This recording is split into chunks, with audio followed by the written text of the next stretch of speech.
What's up, everyone? Welcome. I am Untamed Mando, and we're on Literary Souls, where we talk about books, literature, and literature adjacent things. And we are talking about the second book chronologically in the Witcher series, The Sword of Destiny. I enjoyed this as I did the first book as well. It was I'm gonna put this over here so I don't have to reach back over here periodically. And also, for those of you who are new to my channel, you'll know that for the last, I think, 6 months or so, go away, cat. I have not been able to drink coffee, and I get to drink coffee again. I have to wait for my coffee to be ready because I've got my own let's see, what are they called? French press cups. It is the French press in a cup combination. What's up, Jared? How you doing today? How you doing? But yeah, the long-awaited day has arrived for me to be able to drink coffee again, and oh, how I have missed thee. And that is correct that you do see a Gamers sticker there because I went to the meetup in Orlando. Duh. Hello, Ladard Coffee! Yay! I know, right? I'm so excited. I'm so excited, but I'm also excited to talk about this book with you guys. It was really good. I will also say that this one, like the first one, is a collection of stories, kind of backstories of Geralt. I enjoyed. I'm trying to remember which one I enjoyed the most. Gosh. I know in the Netflix series they did the one with the golden dragon for sure, and that was I thought that, the Netflix show did that okay. That was it was not bad, that particular episode. We get a little bit more of Geralt and Yennefer's relationship. Oh my. And, yeah, we also get a little bit more of just some stories about Geralt. But anyway, let me try and remember. I was gonna do some announcements. Please don't forget to hit that like button, please, please, please, or the subscribe button if you have not subscribed, because we are, as of this moment, as of the making of this video, at 241 subscribers. Whee! Thank you guys so much. I really appreciate it. I'm trying to crank out those videos, and hopefully once I'm done with The Witcher, we are going to begin the Wheel of Time. I know I have been getting lots of messages about you need to start the Wheel of Time. Yeah. Woot woot. Yes, woot woot.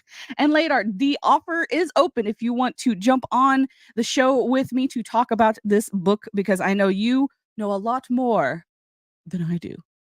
You need only 500, right? Yes, that is the first tier of monetization is 500. So we are about halfway there.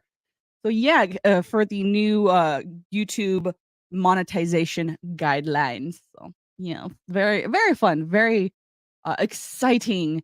So but I still do stream on Twitch periodically. Like yesterday I had my Sea of Thieves stream with my friends Wicked Virtue, Gibbons, and Americus, who is also my editor.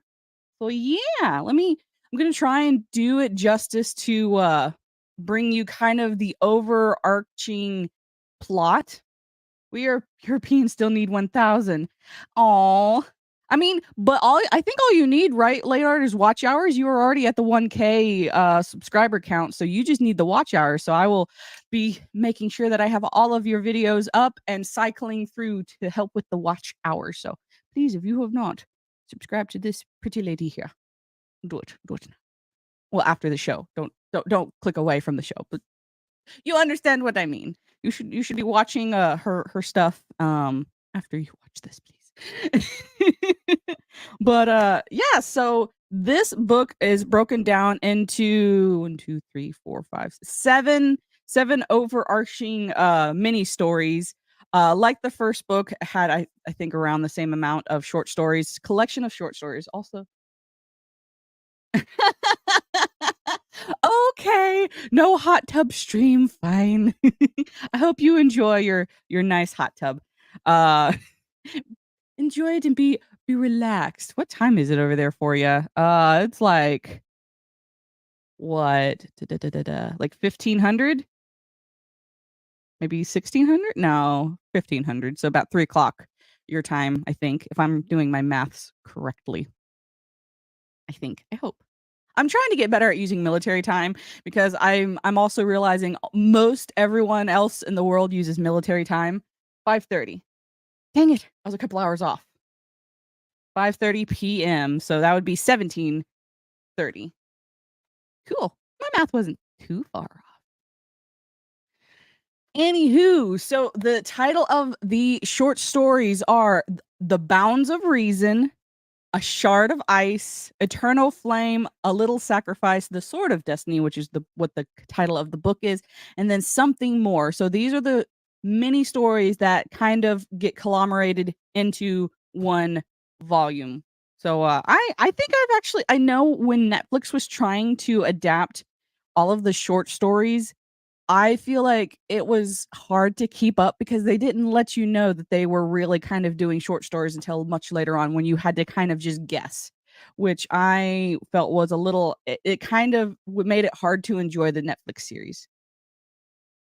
This isn't that kind of channel yet, late art. Oh my. Everyone keeps wanting me to do hot tub streams. You know what I'm gonna do? I'm gonna one of these days, I'm just gonna freaking get cat, leave. No. Thank you. Sorry, my cat just is like, "Play with me." Uh, Everyone wants me to do a hot tub stream, so what I'm gonna do is I'm gonna get a kiddie pool, I'm gonna get a hose, and I'm gonna be fully clothed and just sit. Be like, "Hello, everyone. This is your hot tub stream." I think that'll be funny. I'll probably get a ton of views, for that one. Oh my. So, if any of you have seen the Netflix series, you'll know what episode I'm referring to. This is the one with the golden dragon kind of legendarium. And we we find Geralt. Do it. Yes. I will do it one of these days. Do all the clickbait too, yes. Mando finally does hot tub stream and like yes. Americus is gonna have fun doing thumbnails for that. I'll let him do a thumbnail for that. It'll be joyous, amazing. Love it. This is why you guys are amazing. And yes, it's gonna be fabulous. Let me also make sure that my coffee is just about ready for consumption. I think it's just about ready. Not quite. And for those of you who don't know, I have a French press like cup. So it's not like the normal French press where you have to pour it out. Kiddie pool and kiddie pool and hose. Yes. I have like a garden hose. That's what we'll call it. Kiddie pool and hose. Yes, that'll be Mando's stream. Kiddie pool and hose. Remind me of this one of these days, guys, when I do want to do that. Oh my god. That's funny. That's hilarious. It's gonna be the best best watched episode of Untamed Mando ever. It's gonna be the one with the most views, the most likes, and the meanest comments. Like, I thought I was coming here for this. What is this? Blah blah blah blah blah. Bring the hose. Yes. And YouTube, we're talking about garden hose. You know, the ones that have water coming out. Yes, yes, the green. Well, most time they're green, but the things that you use to water your garden. Oh my god. All right. So, getting back into the book, instead of talking about kiddie pools and garden hose. Sorry, it's funny. We are the first short story of the Sword of Destiny is called The Bounds of Reason. And I kind of understand the title of the short story. I do, but also it's kind of like if you're not looking, you'll miss it kind of thing. I think out of all of the stories in this particular book, it was this one and then the last one where we finally get to see kind of a reunion of Geralt and Ciri, or kind of their, like meeting. Uh that so the first and the last one were my favorite stories out of the stories in this book. So first one, we are met with Geralt just trancing around, and he is just gotten done killing a basilisk, which I know for me, because I'm a Harry Potter fan, I was thinking basilisk as a giant snake.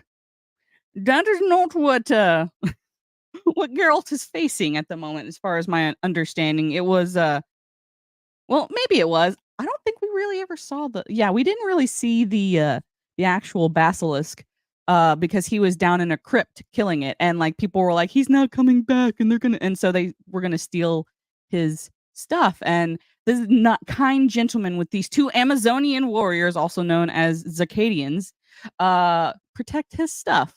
And so Geralt's like, "Thank you. I turned in my bounty. Let's go." And so they're leaving town for whatever reason going, and then they are stopped because they cannot go further because apparently there's a dragon in the area, and some people are going after it, and you're not allowed to go on the route that would take you to the dragon. And so they finally, with some finagling, and then we see Dandelion is also there. They're able to convince the guard drunkenly to let them pass. So that was I like that. I don't know why I really enjoyed that first story with Geralt and the crew. So they're able to convince him to or convince him to let them go through. They run into Yennefer of Vengerberg, and the last that we knew of Yennefer, Geralt and Yen were together, and now they're not. Actually, no. First one, no, they weren't together for some reason, and so Yennefer is still angry at Geralt. So when they do meet up, Yennefer does not treat Geralt very nicely, and then there are some other trackers and some sort of prince or something that's like here for the dragon to take take on the dragon. So they finally make it up to where the dragon is, and turns out it's a golden dragon, which beforehand they were like, golden dragons don't exist. And so they're like, oh my gosh, it's a golden dragon. And some dum dums try and take the dragon on. The dragon yeets them, and apparently the golden dragon was protecting a nest for the actual dragon who that everyone was hunting. And so they come to find out what the companion at the beginning where we saw Geralt getting help from was the golden dragon, and he was asked by the other dragon to protect her nest. And we were kind of given this ultimatum of, or not ultimatum, this kind of moral question of like, should we kill a intelligent species? And Geralt's like, no. And just fighting ensues and all that, and then somehow Geralt and Yennefer get back together for a little bit, and that's kind of what leads into the next story. There's not much that happens in this first story, but it's one of my favorites because I get to see a dragon. I'll be honest. It's like, ooh, dragon. Um, Definitely one of those stories that if you blink, you might miss certain hints and clues and foreshadowing about who the golden dragon is and why the Circadians were like, "This man is the most beautiful," and like everyone's like, "What?" And then you come to find out it's because the guy's a golden dragon. So yes, the golden dragon is the most beautiful because it's golden, shiny scales. Yes. And then, like I said, we go into the next story, which is called A Shard of Ice. And we open up with Geralt and Yennefer. Oh, no, we open up with Geralt taking on a creature in the muck, kind of like the beginning of the Netflix series where we see him like in the swamp, just, killing a thing. Like this thing is like a tentacled monstrosity. Then he's brought it back for the bounty and then goes to where he and Yennefer are staying. You kind of don't really understand. I could be wrong, late art, and please correct me. I don't understand why did Geralt just up and leave one day? Is that why Yen's mad at him? Did they have a fight? I don't remember like why he just up and left Yen kind of alone. So I don't know. Let me know because I was confused. I was like, wh- why is why is Yen mad? I like that we can clearly see that Yin was a bitch to Geralt, but she had every right to do it because she was in love with him and he left her. Yes, that part I did agree with.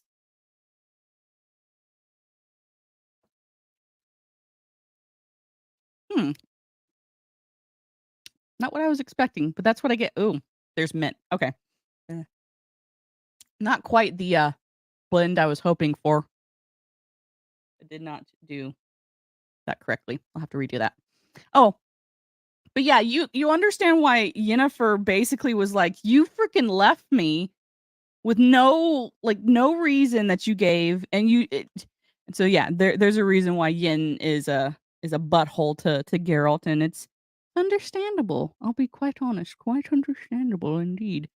Um, so then once, we see Geralt back with Yen at some sort of inn, uh, he's, getting cleaned off, and she's like, "I have to meet with someone tomorrow."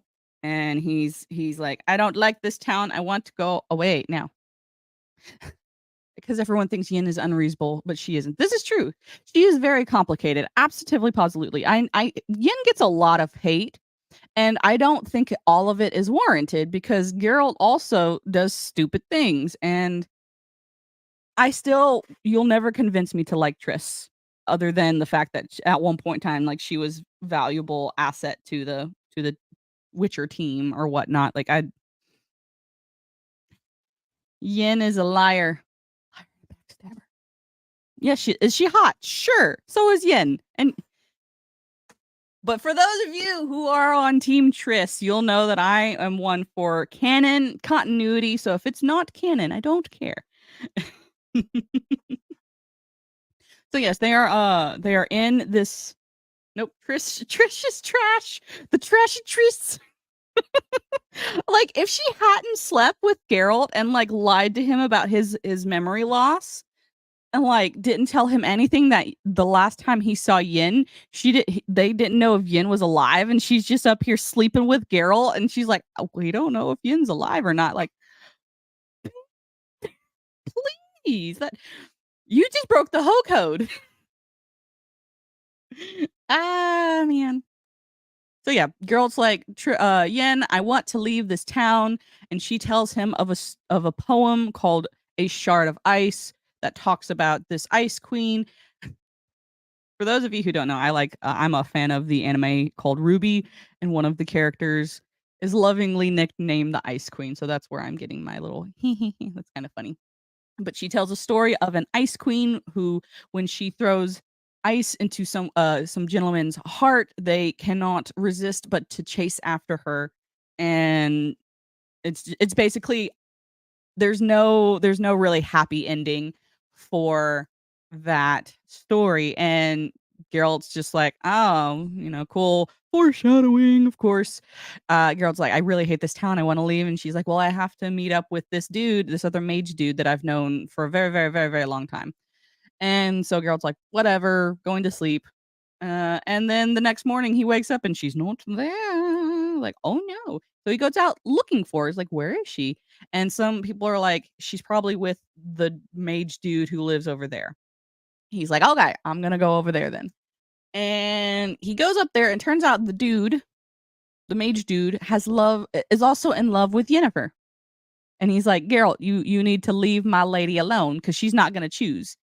And Geralt's like, "No, she loves me." And the mage dude's like, "No, she loves me." Please, please. And so they're like, "Well, tomorrow we're going to fight." And there's like in between this conversation, there's a mayor and one of his hired thugs who's like, "I'm gonna take on the Witcher and blah blah and beat him." They're like, "Whatever." And so Geralt goes, and Yennefer has left him. And he's like all sad and depressed, and it's like, "Yennefer doesn't love me, but I'm still gonna fight for her." So the next day he wakes up and he runs into the mayor and the thug who tries to fight him, but understandably, Geralt is not happy about this whole situation he's found himself in. So he like handily just yeets the thug like he's nothing, which he's not. He is nothing if we really consider his prowess versus Geralt. And so he goes to the mage, and the mage is like, "I have this little black crow," which Geralt also has, and they both realize she left us both. She's not gonna choose between us. we're gonna make the choice for her because that makes sense.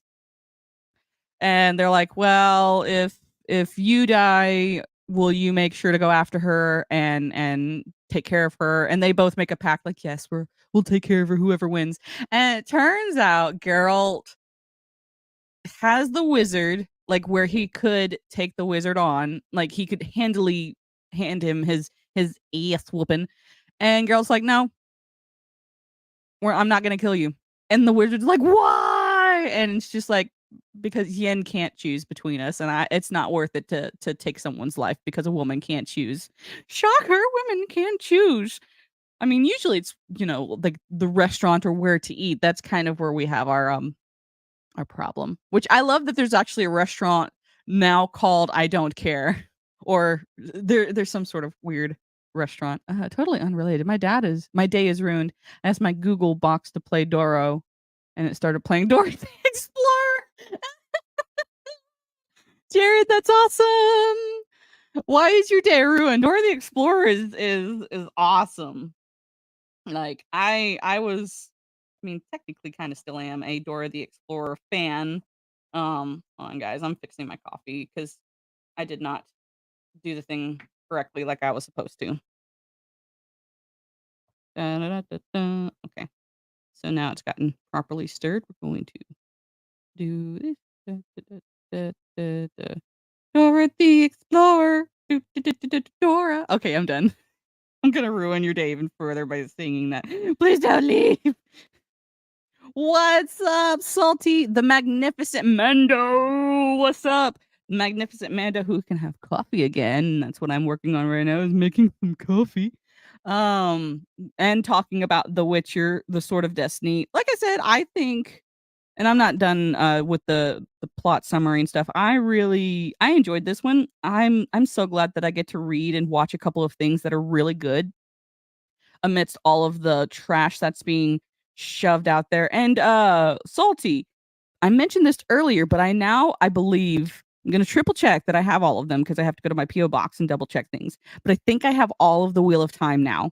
And right after I get done doing The Witcher, I'm going to be doing the Wheel of Time reviews. So I am excited, and I might ask a few people if they want to join a panel with me to talk about the Wheel of Time because I've already gotten. I think Jacob Ironside has already asked, and he and I are going to do a panel. So on the Wheel of Time. So you are more than welcome. I don't know when it's gonna start for sure, but yeah. Dur, dur, dur, dur. That's it. Those great old or hidden gems. Yes. Yes. All right. Awesome. Awesome. But first I gotta get through the Witcher series. But absolutely after Witcher, we're gonna do Wheel of Time. I'm gonna try and go by my PO box today and make sure that I have the last couple of books in the series that I think my PO box says that they're there, but not quite sure. Prophet, a man of Manhattan too. Ooh, very nice. All right, so we talked about the Bounds of Reason, Shard of Ice, Eternal Flame. Da, da, da, da. Da, da, da, da, da. Oh, I remember this one. Okay. I don't know why. This one didn't really like stick in my brain. Purple Valkyrie is reading it for the first time too. Ooh, very exciting. More people are reading it for the first time. I'm excited. It's gonna be great.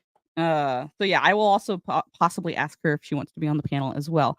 But like I said, I've still got a few books to go through with The Witcher. This is only the second one, and I think there's like 5 more, right? Lay Dart. I think there's 5 more, if not more than that. So we've still got a little ways with The Witcher to go through. So, let's see, the next short story in this book is called The Eternal Flame. This one, to be honest, was not one of my favorites. It was weird. I E? So we'll go into the summary. I'm gonna actually 8 in total. Okay, so I've read the first 2, so I have 6 more to go. Okay.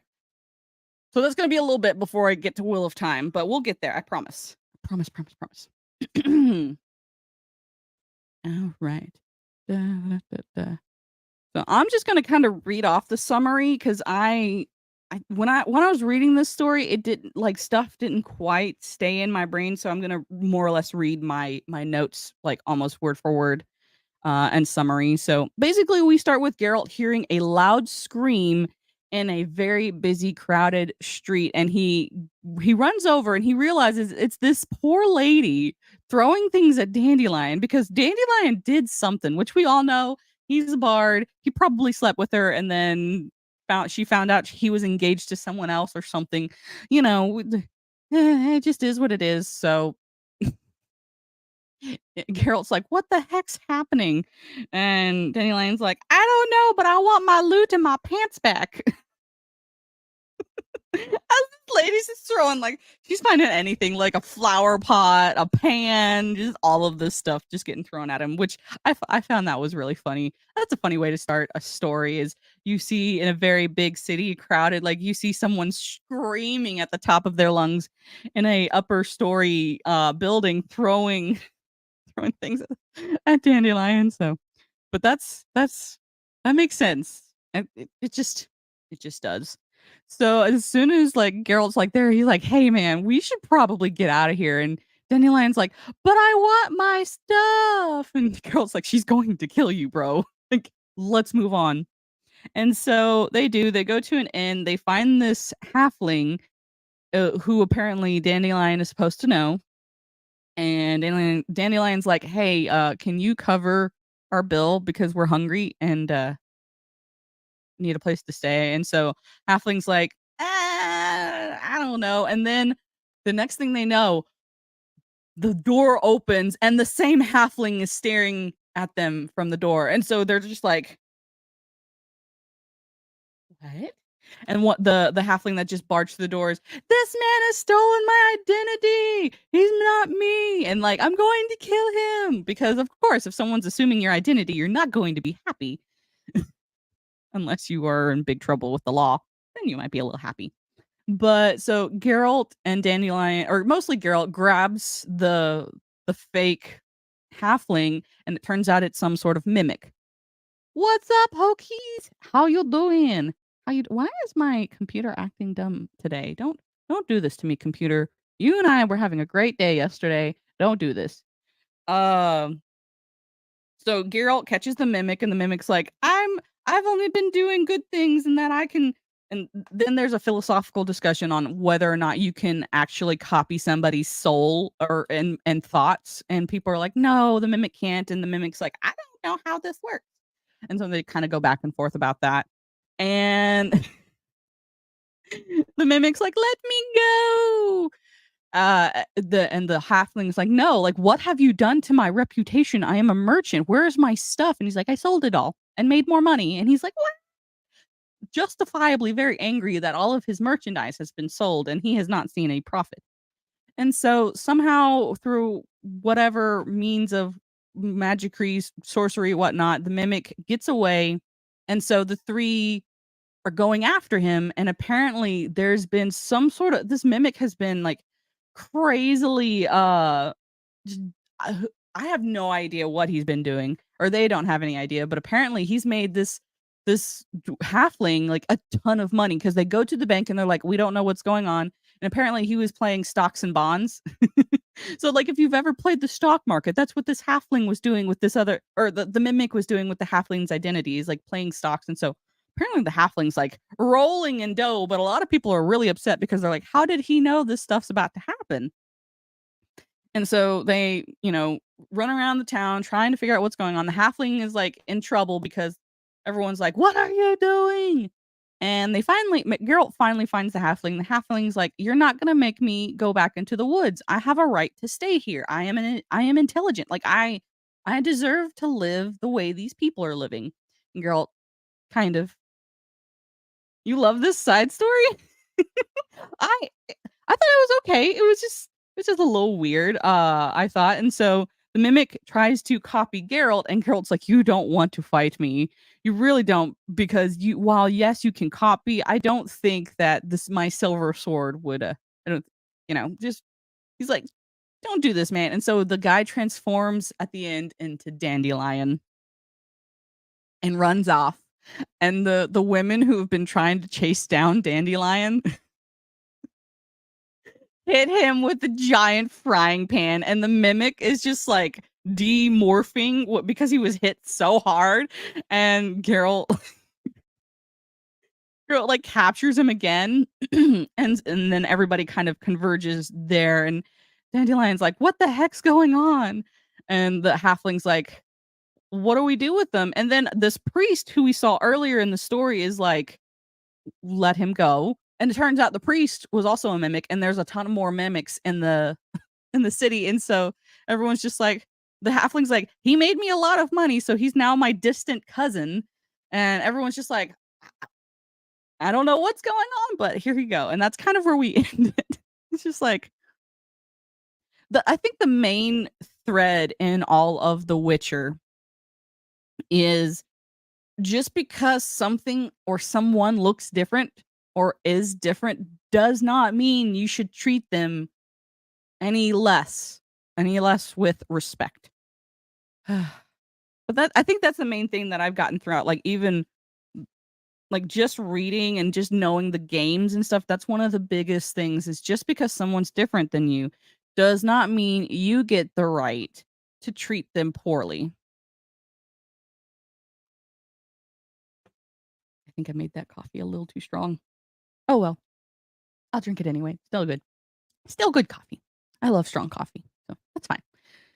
And then, we just Geralt and everybody just kinda rides away, and that's kind of the end of the story of the Eternal Flame. And then we are brought into this next story called A Little Sacrifice, where we see Geralt on a boat talking to a mermaid, and the mermaid's like, "Tell the man to grow fins and come with me." And the man's like, "Tell her to grow legs and come with me." And the mermaid's like, "I've done so many things to sacrifice to show that I love you." And the man's like, "You must come with me. Geralt, tell her to come with me." And the mermaid's like, "Heck nah, brah. You're not willing to sacrifice anything." I kind of liked this story. I thought it was very I there was a couple parts where I wasn't quite able to catch on, like, who somebody was or whatnot. Um, let's take a look. Double checking that my notes are correct. So, Geralt's like, "But the mermaid is not going to come with you unless you go down there." And he's like, no, I have too much at stake to sacrifice for her. She should sacrifice more for me." And that's kind of the main, you know, thing. So Geralt, of course, is not paid because he didn't do what the guy wanted him to do. And so Geralt goes over to a party with Dandelion because Dandelion is traveling with Geralt at this time. And so they go to this feast where this other bard lady is, and she was called Little Eye? I think Little Eye? Someone was called Little Eye or something. I couldn't quite figure out who was who as far as the ladies were concerned, so I was assuming that the Little Eye and then Essie, which is what her actual name is, are the same person. I don't know. Ladar, you might be able to. I was kind of confused, like, who's is the woman the same? Is she supposed to be Little Eye, or is she Essie, or are they two different ones? And who was the hunchback? I was a little confused there, but that's just me. Anyway, they go about. Geralt apparently fancies this bard, and the bard fancies her because it's a bardess. I don't remember what the female term for a bard is. I think that's what they used in the book. She was a female bard. Anyway, and da, da, da, da. Let me take a look. The influence of the old school hardcore Eastern European fairy tales is super strong in that story. Yes, absolutely, positively. That is, you ain't lying there. That's, yeah. Love me these. Yes. Of course, the man would want her to grow legs, otherwise she would not have the bottom plumbing he wants. Yeah. That's kind of the vibe that we're getting with this particular story, Hokies. It's just a little weird. So, basically, they get to this party where they see this female bard, and apparently some of the pearl divers and fishermen have been perishing. And so they have instructed Geralt, of course. Little Eye is Essie. Okay, the bard. Okay, cool, cool, cool, cool, cool. I just want to make sure because I was like, I started to kind of get confused on who if they were two separate people or if they were the same person. So I still don't. I never quite understood why she was called Little Eye, but I'm sure I missed some. I'm sure I missed something. So Geralt's like, okay, we'll go tomorrow or something and see if I can find out why these divers are getting murked. And apparently Essay fancies Geralt, and Geralt's like, this isn't Yennefer, but I like you, but you're not Yennefer. And so he has this very inner dilemma of like, do I go? Am I with this girl or no? But he doesn't tell that to Little Eye, and she's like, "Why don't you like me?" And he's like, "Uh." And apparently, when they go to bed or something, Dandelion tells her that because Geralt loves Yennefer, and of course, oh, one eye is a different color or something. Okay, thank you. I was confused. I was like, "Why do we call her Little Eye?" When I read it, I tried to read a couple times, and I was like, "I missed something." I know I did.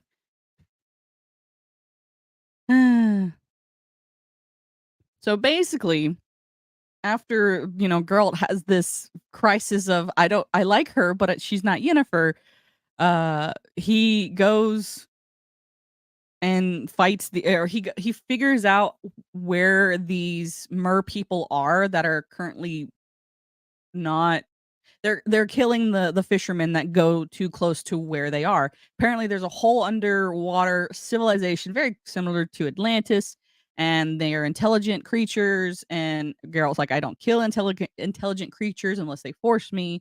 And so Geralt has this mini battle in the water.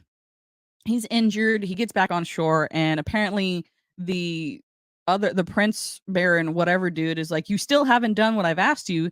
And Geralt's like, because you have no idea what you're about to face. And so the prince is like, well, we'll just declare war on them. It's like, do you really want to do that? You have no idea how big the ocean is. No one's discovered everything that the ocean has to offer. And there's this other weird crisis of, should you do that or shouldn't you? And during this, Geralt finds a really cool blue shell with a pearl, gives it to Essie. Essie's like, oh my gosh, Geralt, I love you, but I know you'll never love me. And they're like, but weird love story stuff. And then as Geralt's getting ready to leave because the prince dude's like, you still haven't done what I want you to do, but if you stick around, I'll give you a permanent job to take out all of those people under the water. And Geralt's like, I am not going to go to war for you, so you can just move on. And then burst through is the mermaid chick with the legs now, and she's like, little sacrifices must be made to show that love is true, which I still don't understand. Like, if I was the mermaid chick, I'd be like, bro, you're done. You're not willing to sacrifice things, and I've had to sacrifice so much. So, and then everyone kind of just has kind of a happy, not really happy ending because Geralt's laying down. Essie kind of lays down with him, and Dandelion is there writing a ballad about these two people in which uh the girl and Geralt get together. They live happily ever after, and we are then told that Dandelion understands that that's not what happens. Like they have a nice one night, they move their separate ways, and they never see each other again. And Dandelion, actually finds the girl many years later in Vizima when the smallpox came out, and he buried her away from the city, and she still had the little pearl shell that Geralt had given her. So very, very bittersweet ending. And apparently there's a werewolf. I don't know why the werewolf was important. There was a werewolf there. It's a little confusing for me. So that's a little sacrifice. And then the next one, which is where we get the title of the book, A Sword of Destiny, is another little uh story, and this is kind of where I guess when we get the Netflix series where we see Siri with the dryads or druids, dryads. Dryads and druids start with a D and kind of end with a ids. So druids, dryads. I might confuse them every so often. I know they're two different creatures, beings, things, but especially also I get confused with like D&D stuff. Which, if you don't know, on Monday nights, 7:30 PM Central Standard Time, I play on my Kick stream. I play Pathfinder, which is D&D with some friends. I love that ending though. It's so true to life. It is. Absolutely, it is true to life. It's a sad, bittersweet ending, but it's also like it's very yeah, very sad. Made me sad. Why is this go down?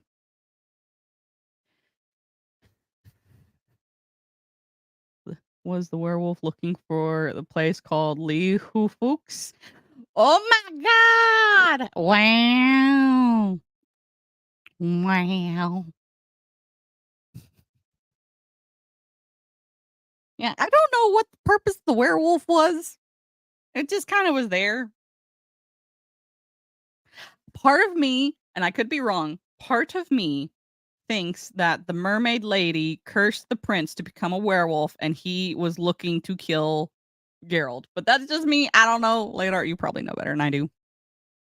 All right, so the next one, Sword of Destiny, we see Geralt riding to Brooklyn.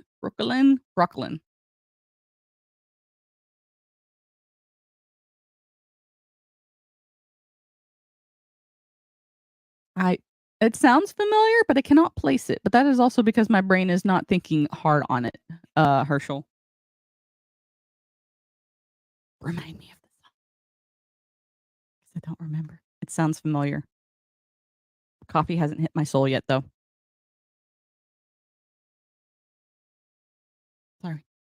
All right. So Geralt's on his way to Brooklyn to to or deliver a message to the Queen of the Dryads from King Veslov or whatever, and he stumbles on a young boy who has been shot in the head with an arrow, not shot in the knee with an arrow, sadly, and he was shot with an arrow by who we think is the Dryads. Werewolf of London. Yes, I have heard that song. You are correct. You are. Yep. It's just been a long time since I've heard it, but yes, I have heard of that tune. Sorry, Herschel. I don't. My brain is just not there. So Geralt is kind of having a thought of, well, used to they would give 3 warnings, and they don't do that anymore because if they had given 3 more warnings, the boy would not have been shot uh, by the Dryads, and it is clearly understood that the Dryads are the ones who shot this young boy because the humans have pushed the Dryads to this point. And as he hurries up, he is Let me double check, making sure that I am reading my notes correctly. So he finds another body and then a third, and then he discovers, I'm going to butcher this name, and I apologize. Frenexton? F-R Friexnif. Franksnit. Franksnit? Franksnit. And basically he's like, we must find the princess, and Geralt doesn't know who the heck he's talking about. And then he tries to help this guy, and another arrow whizzes by Geralt. He's like, oh my god, I'm just trying to help this guy. And so they surrender because he can't help this guy. And then they are taken to Brooklyn. Brooklyn.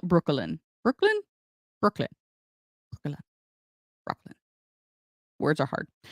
And manages to basically convince them, like, hey, I'm Geralt of Rivia. Please let me speak to your queen. And so he gets the chance to speak to the queen, and he speaks to they agree to Geralt's terms, and they give him a guide, and he is not permitted to speak to Frank Snert, and he has a fun uh it his fate is kind of fun, I think, as far as it's mostly death by snoo snoo. What's up, Jacob Ironside? How you doing, good sir? How you doing? Make sure I'm highlighting that. Yep. If my computer, yep, there we go. My computer's being weird, y'all. So, Geralt and his guide set off through the forest on their way, and they find a giant centipede with a halfling and take the thing and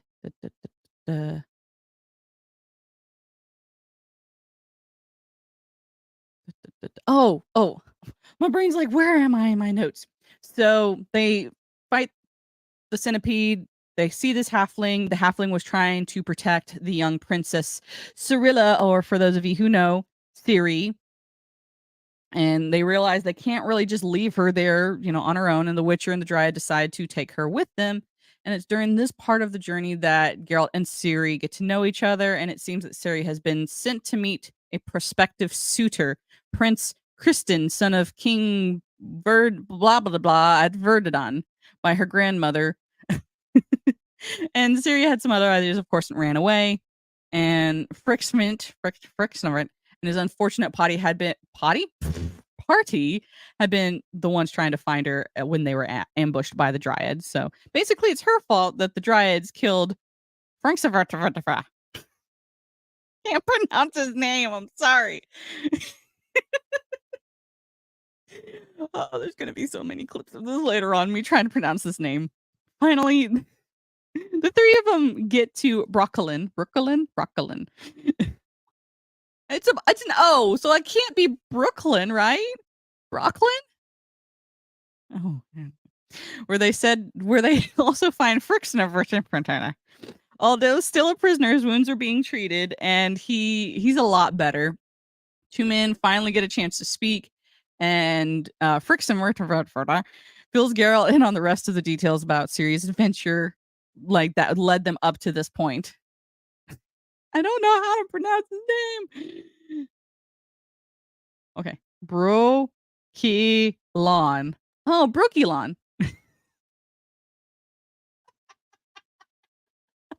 I'm just messing. Pokemon. Brokimon. Or no, there's an L. My God, I can't do this. Brokilon. I'm a Southern American. I'm sorry. Words are hard. But it's Brokilon. Okay. Brokilon. Uh-huh. Eventually you'll get it.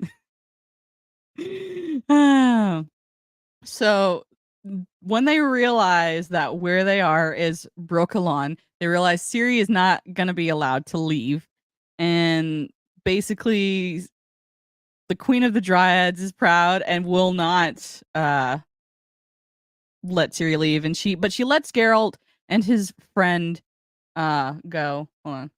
So in the book, Ciri was not trained by Geralt like in the game. Yes, she is, but not yet. We're not there yet. This is kind of like this is a prequel story. This is before Geralt gets to train Ciri. But yes, Ciri is trained by Geralt. But this is like very, very young Cirilla before everything in the before the main story happens. This is just the second book. So we're not quite at Witcher Ciri yet. But we will get there. This is very much in the beginning before all that happens. Because as you find out later on in this story, Ciri is actually allowed to leave with who does she leave? I'm enjoying your interpretation of the name. Sorry, I don't know what to do. I'm glad I can bring you enjoyment. Wow. Yep, my yeah, you're welcome.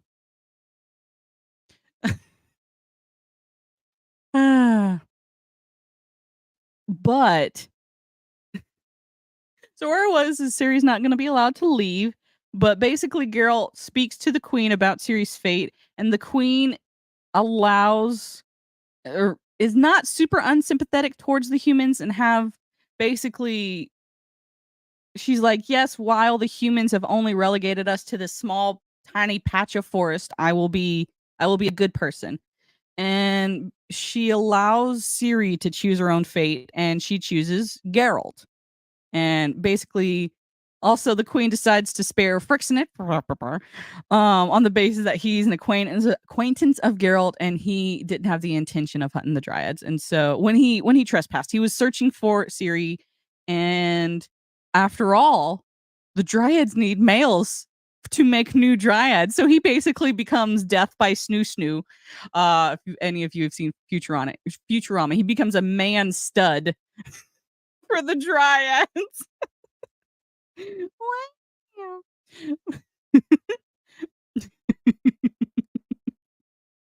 Oh man. So our friend first is basically getting snoo-snooed for the rest of his life, Geralt and Ciri go back on the route, and the Witcher and Ciri are surrounded by what seems to be a group of Verdant soldiers, which is where Ciri is originally from.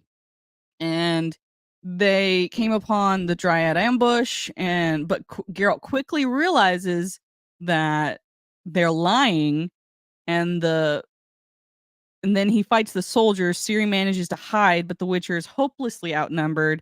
Luckily, at the last minute, he is saved by Mousesack and some Dryads. Basically, and then after that, the new party of the three continue on the road together, and Geralt and Mousesack. I can say Mousesack, but I can't say and they catch up with each other, and Witcher leaves Ciri in the care of her uncle, Mousesack, or uncle, there's quotation marks, uncle, and continues on his way, much to the sadness of Ciri. Ciri's like, I don't want this. You can't do this. How dare you leave me like this? So that's his first introduction to Ciri, is with the Dryads and all of that good stuff. He doesn't realize that Ciri is his surprise. His surprise. He doesn't know that Ciri is what's her name's grandchild yet, because if he did, he'd know that. He thought that the child he was gonna get was gonna be a boy. He didn't realize that Ciri was his destiny, his destined surprise. The law of surprise story, child thing. It's later on that he finds out that Ciri is supposed to be the destined child he's supposed to train up. So see, Herschel, she is actually allowed to leave. Just she wasn't supposed to be able to leave. But Geralt, being Geralt, was able to help her out. So this leads us into our next story, the final one, Something More. So for any of you who are confused, the second book in the Witcher series has 7 smaller stories that create the book as a whole. First one was The Bounds of Reason, where we talk about the Golden Dragon. The next one is A Shard of Ice, where basically Geralt realizes Yen loves somebody else as well, and she's not willing to choose between them. Third one is The Eternal Flame with the Mimic. Fourth one is A Little Sacrifice with the Mermaid Lady. This one was The Sword of Destiny, where he first meets Ciri, and then finally Something More, and I'm gonna go into that. So Something More basically starts out, and we are brought to the merchant. Why can't I say these names? Yurga. I'm gonna say Yurga because it's Yurga. So Yurga. Alone, basically, we see Yurga. He is alone. He's trying to fix the wheel of his cart. He got stuck, and his friends have left him. And he hears somebody coming up, and we realize that it's Geralt. And he's like, "Hey, I'm not gonna hurt you. Come out." And dude's like, "I need your help. Please help me with my cart." And he's like, "That cart's too big. I can't do it." And they're like, Geralt's like, there are people that are dead down below. I don't want to be one of those people, so we have to leave the cart. And the guy's like, I can't because that's a year's worth of wages. But that's when he tells Geralt that his friends left him. Let's see, making sure. Da, da, da, da, da. Okay, I remember. Sorry, guys. I'm like trying to remember all of these different stories. So Geralt's like, okay, if you're not going to leave the cart, I'm going to leave you. And the guy's like, I'll give you anything if you help me. And so Geralt's like, money? Money? Okay. But instead, he's like, the law of surprise. You can repay me with the law of surprise. And Geralt's like, okay, let's get back. And apparently, he hears somebody coming and there's a battle that happens. Geralt is able to fight them off, but he's gravely wounded. So the guy help or so the guy's servants actually come back and help him, and they put Geralt on the cart and take him to uh his house. And he has a dream of Yennefer at their last meeting at a holiday thing, which I don't remember much of. I was just like, oh, more Yennefer, okay, whatever, blah blah blah. So when the merchant brings Geralt to his house, he making the din din. I hope you have a good din din. Num num nums. Nummy foods. Make sure I am not forgetting anything. Da, da, da, da, da. Okay, so Geralt wakes up, says, "Hey, hand me one of my potions," drinks it, and then he goes back into unconscious. He dreams of the first time he returned to Cintra to claim Ciri, but he didn't know that he was going to be getting a girl. And then Cintra's like, "You're not about to get one of my grandchildren or my only grandchild." And so she like gives Geralt a really hard time. And he asks Mousek, which we learned in the previous story. Ew, yes, what are we having late, Art? Tell us. Tell us what we are having for dinner. Yum yum. Num num num num num. So we get that because there's a bunch of kids playing, and the druid tells him that what's her face, Ciri's grandmother, has forbidden him from telling the Witcher, and basically she's trying to get Geralt not to take the child. And Mousek the druid also reveals that he was hired by Ciri's grandmother to kill Geralt, but he's not going to do it. And because he's not going to kill Geralt because the grandmother's like, "No, I'm not. Don't do it." Salmon and sweet potatoes. Oh my gosh, Ladart. I'm going to get on the next plane right now and fly however many. He'll be done by the time I get there. I also need a passport. I'll figure out something, but that sounds nummy. Salmon and sweet potatoes. Num num num num num num num. All of the nums. Okay, so da, da, da, da. Da, da, da. Okay. So also Geralt talks to grandmother about like the law of surprise and if they believe in destiny and fate, and they both don't, but there has to be something more. And he tells the queen, he doesn't have any intention of taking uh Ciri, which he thinks is a dude at this point in time because he doesn't know. And they talk about the Witcher trials as well as how Geralt became a Witcher, and that's when we're told that Mousek's assertions that Geralt was a surprise child are just stories, and Geralt was abandoned to the Witchers by his mother, a sorceress. Ooh, so he wasn't abandoned, or he wasn't a child of surprise. He was just abandoned by a bad mom who was also a sorceress. No wonder he has a thing for sorceress. The next scene, basically, we see Geralt waking up and he is being treated by none other than his mother. What? His mommy is there helping him? And he's like, he in his inner dialogue, he's thinking about how he would have like was going to confront her if he ever saw her, and he's like too weak and tired to actually do what he wanted to do or say what he wanted to say. And she basically avoids all questions Geralt has and it's like you just need to rest, and she basically lulls Geralt into some sleep. But Geralt's like, "You're not going to get away from me. Tell me my answers to my questions." And then she's just like, "Nope." Just like, "Nope, I'm not. Nope. Uh-uh." And then she just kind of disappears. And then Geralt is talking with the guy that saved him about the aftermath of the Second Battle of Sodden, which is where in the Netflix series where we see all of like the series grandmother, her family, everybody is kind of killed, and then she runs away. And apparently she was uh actually no, we don't know at this point in time where she is. Basically, everyone thinks that everybody's dead, including that Ciri is uh dead. Da, da, da, da, da. Da, da, da, da. Okay, so yeah, the guy is like saying, here's a list of all the people that passed away," and Geralt's like, "Nope, nope."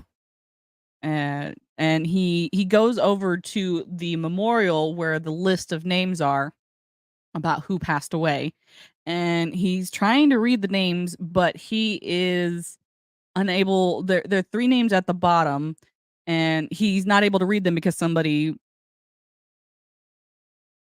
interrupts him. And let's see. Okay, so it's a blonde mage that walks over and just covers up that last name so he can't see. And oh, so it I think that's his mom? That's his mom who's been following, yeah.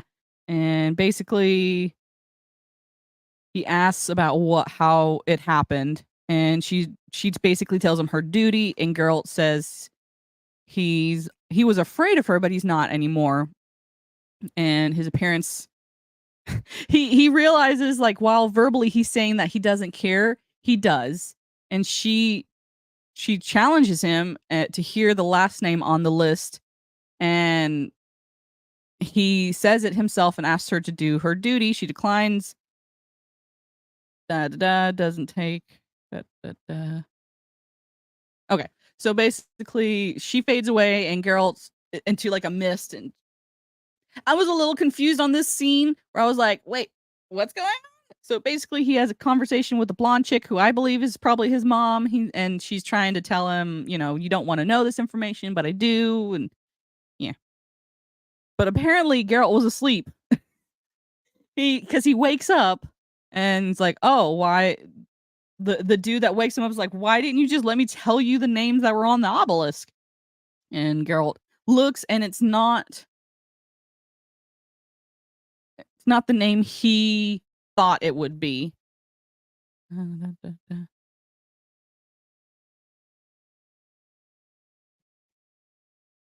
What's up, Tim Stock? On your left. What? How are you on my? But there's no one over here on my left. Trying to make sure that I. Oh, whoops. My buttons are being weird. Da, da, da, da, da.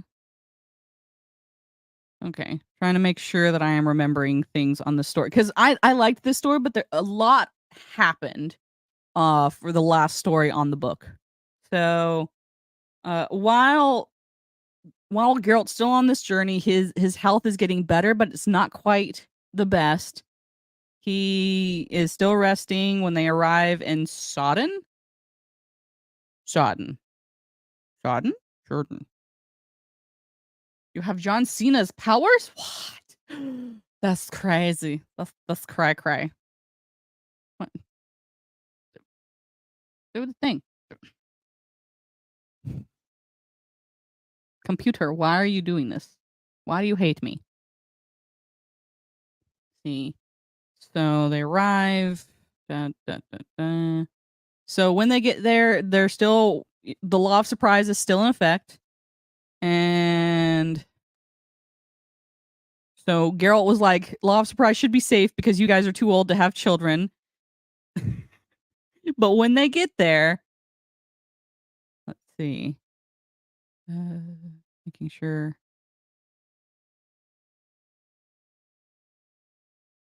Okay. Okay. So he talks about the law of surprise, and the guy is like, "Yeah, we have a couple of sons that could probably become witchers if you were to see them." And Geralt's like, Geralt's like, "Yeah, they're even, and they don't." Geralt's like, "You don't owe me anything," but he's like, "I do owe you something because you called on the law of surprises." And then just as like they get into view of a big river where they have to cross over, Geralt Geralt falls back asleep. Basically, this whole thing is Geralt waking up, having real conversation, then falling back asleep. And I think that's where I get confused. I'm like, is this dream Geralt? Is this memory Geralt? Which Geralt are we in at the moment? So he goes to he has a dream about the dream of crossing this river after the Nilfgaardians attacked Ciri's grandmother's kingdom. So but yeah, they're basically a lot of chaos is happening, and making sure I'm not forgetting. So amidst that, Geralt finds Dandelion. Crazily enough, this is why I'm confused about: is this a memory? Is this a dream? What's going on? So Geralt finds Dandelion, helps Dandelion. They catch up, and yeah, Sintra, the series grandmother, was killed. The whole royal family is assumed to be dead, and so this, I think this is a memory, where still happens. The entire royal family was killed or yeeted themselves. Everyone is. Yep, Okay, so yeah, Geralt tries to find a new crossing with Dandelion. I guess this is a dream. I'm not sure. As Geralt and his companion, which is not Dandelion, get to his home, his wife comes running out to meet him, clearly thrilled that he has returned safe and sound. She does have a concern though. While he was away, she took in an extra child, a girl who had been an orphan. Surprise! And now she's worried that Yurga will be angry at having another mouth to feed. It does not take long for the children to come back, and among them is a certain Ciri. Geralt and Ciri run into each other's embrace like father and daughter, and basically Ciri's like, "Oh my gosh, Geralt!"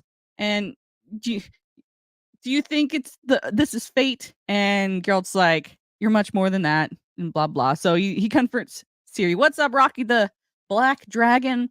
Sorry for my kind of ramble, like very confused re recap of this book. It's just sometimes within the stories, some of the mini side stories, I'm just like a little confused. 45 days till Halloween and counting. That is true. Spooky season just about upon us, which I do enjoy the spooky season.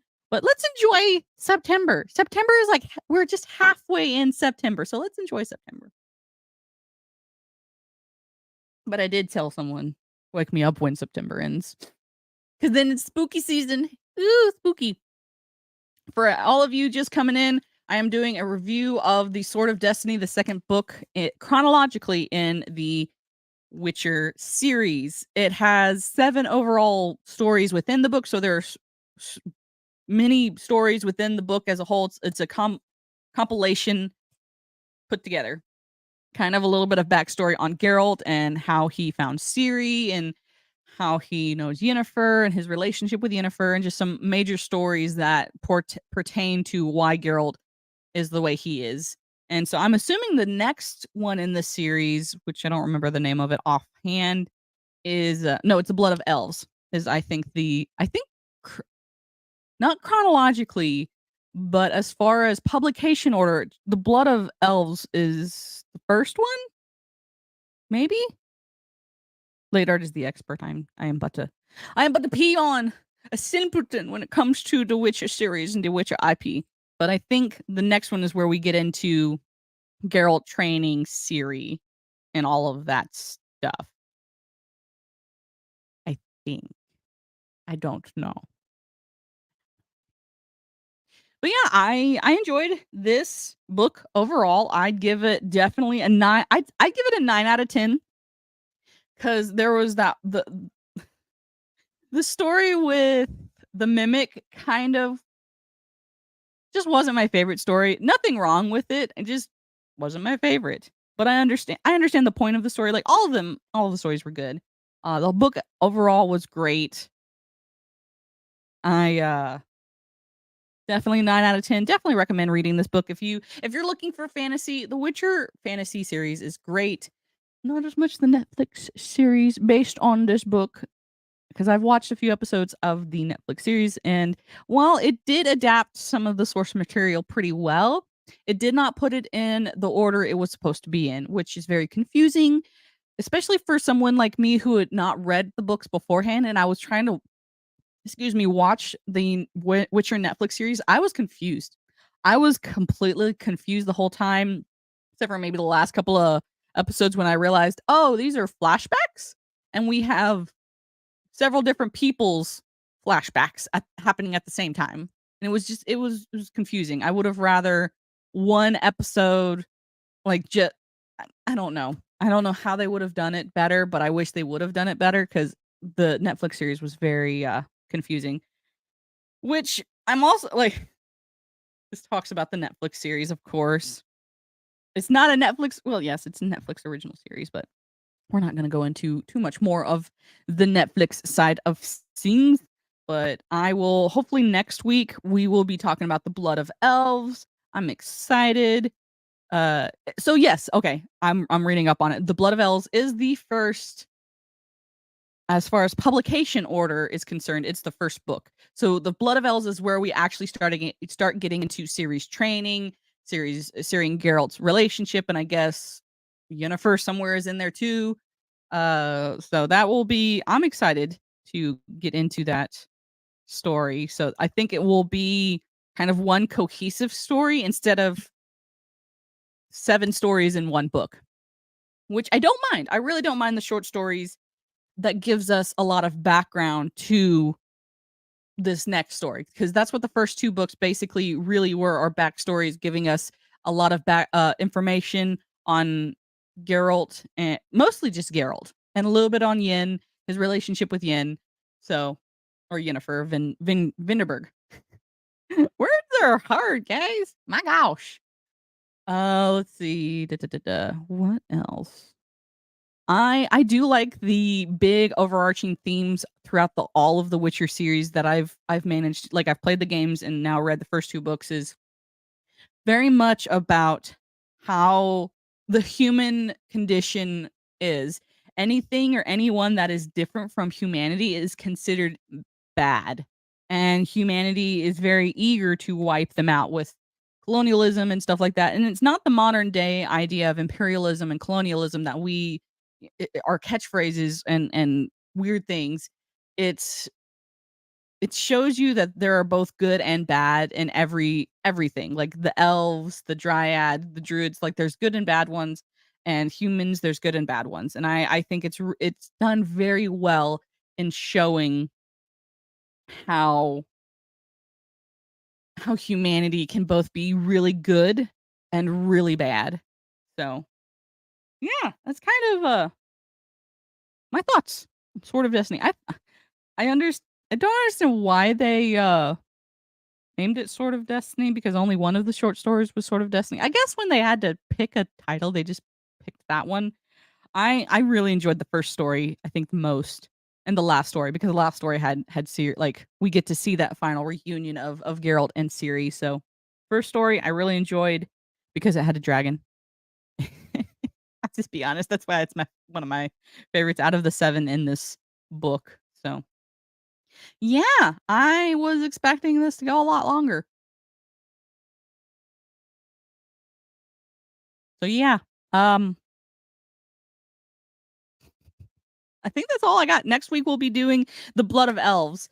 So please don't miss out on that. I'm trying to think what else was there? I hopefully later on today we'll be seeing if I've gotten all of the Wheel of Time series. If I have, we'll be doing that soon, but we're going to be doing all of The Witcher first. The first thing. So don't miss out. Monday, 7:30 p.m. Central Standard Time on my Kick streams, Kick channel. I am doing Dungeons and Dragons. Thursdays, I am doing Ahsoka reviews with my friend Roman of the Empire. So yeah. Um sorry guys, I that was really I thought this was gonna take a lot longer because of the third or fourth story where I was a little bit more confused, but overall 9 out of 10 for sure.